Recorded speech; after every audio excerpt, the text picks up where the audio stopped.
This is video from section 4.2. Let's look at example 1. Prove that the equation has exactly one real solution. And the equation is x cubed plus e to the x. And so we're going to let f of x equal x cubed plus e to the x.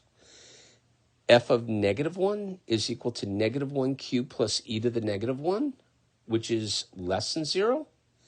And f of 1 is equal to 1 cubed plus e to the first, which is greater than 0. So by the intermediate value theorem, there exists a c inside the interval from negative 1 to 1 such that f of c is 0. So what this says is f has at least one solution.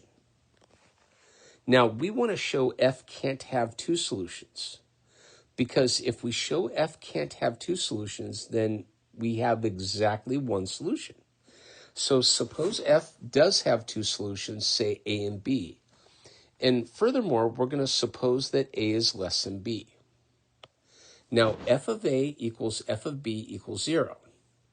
F is continuous on the closed interval from a to b and differentiable on the open interval from a to b. So by Rolle's theorem, okay, so this is Rolle's, there exists a c inside the open interval a to b such that f prime of c equals 0. Now, f of x equals x cubed plus e to the x.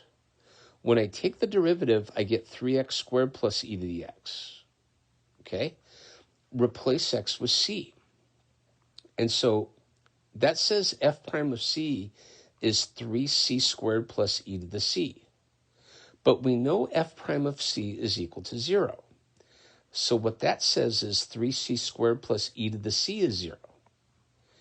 Now, that's a contradiction already, okay? Now, let's see why. That says e to the c is equal to negative 3c squared. So basically what you have is e to the c is positive, no matter what you choose for c. And negative 3c squared is negative, or at a bare minimum, 0. So you can't have something positive equal something that's either negative or 0. And so that's a contradiction. And what that says is f can't have two solutions. And so the only conclusion we can come up with is that f has exactly one solution. So when you want to show exactly one, you show that you have at least one and show that you can't have two. And therefore you have exactly one. Example 2. Show that the equation x to the fourth plus 4x plus c equals 0 has at most two real solutions.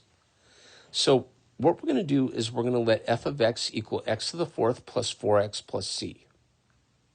Okay? Now, suppose f has three real solutions. Say c1, c2, and c3, where c1 is less than c2 is less than c3. Okay? Now, if c1 and c2 and c3 are all solutions, what that says is f of c1 equals f of c2 equals f of c3. Now, f is continuous on the closed interval c1 to c2 and differentiable on the open interval c1 to c2. So there exists a q inside c1 to c2 such that f prime of q is equal to 0. So this is Rolle's theorem, okay? Now, f is continuous on the closed interval c2 to c3 and differentiable on the open interval from 2 to c3. There exists an r inside c2 to c3 such that f prime of r is equal to 0. So we just showed that f prime of x has at least two real solutions, q and r. Now, here's the problem. I claim this is a contradiction. But f prime of x is equal to 4x cubed plus 4x. And that function only has one real solution, namely x equal negative 1. And so that's a contradiction. And what that says is f can't have three real solutions. So if f can't have three real solutions, the most it can have is two real solutions. So it takes some time to digest this, but that's what's going on with example 2. Now, in example 3, we want to prove the identity 2 arc sine of x equals arc cosine of 1 minus 2x squared, where x is greater than or equal to 0. So this is really slick. And so what we're going to do is we're going to let f of x equal the difference between the two expressions. So we're going to let f of x equal 2 arc sine of x minus arc cosine of 1 minus 2x squared. Take the derivative. And granted, you don't technically need calculus to do this, but it works really slick with calculus.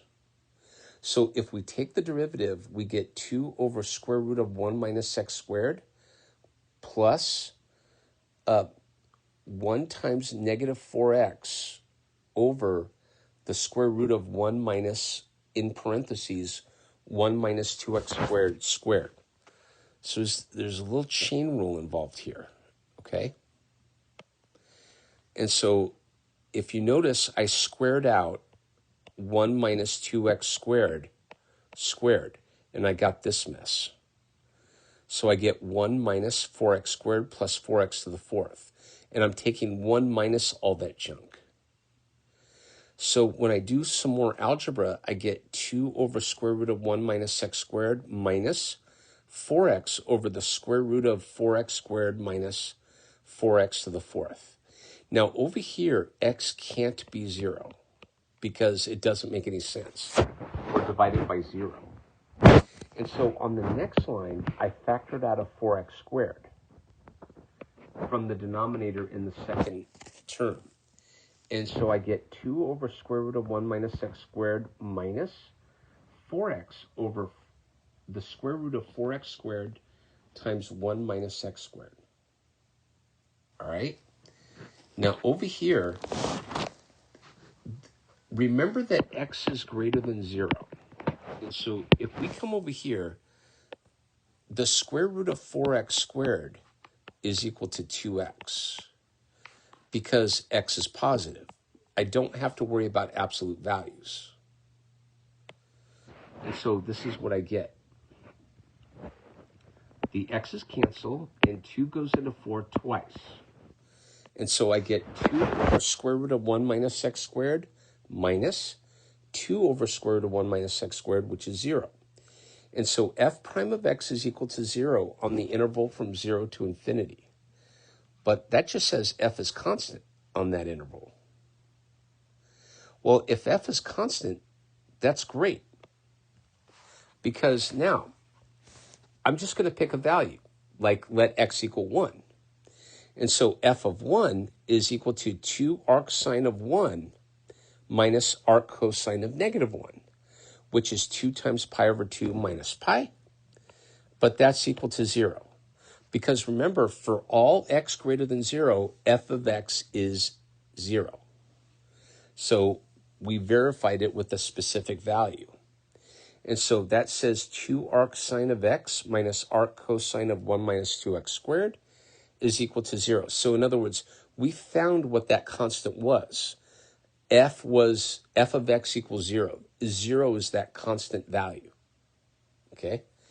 Now, at x equal to 0, we also get 0. Now, what does that say? That says that 2 arc sine of x minus arc cosine of 1 minus 2x squared is equal to 0 for x greater than or equal to 0. And that implies 2 arc sine of x is equal to arc cosine of 1 minus 2x squared. It's a great question.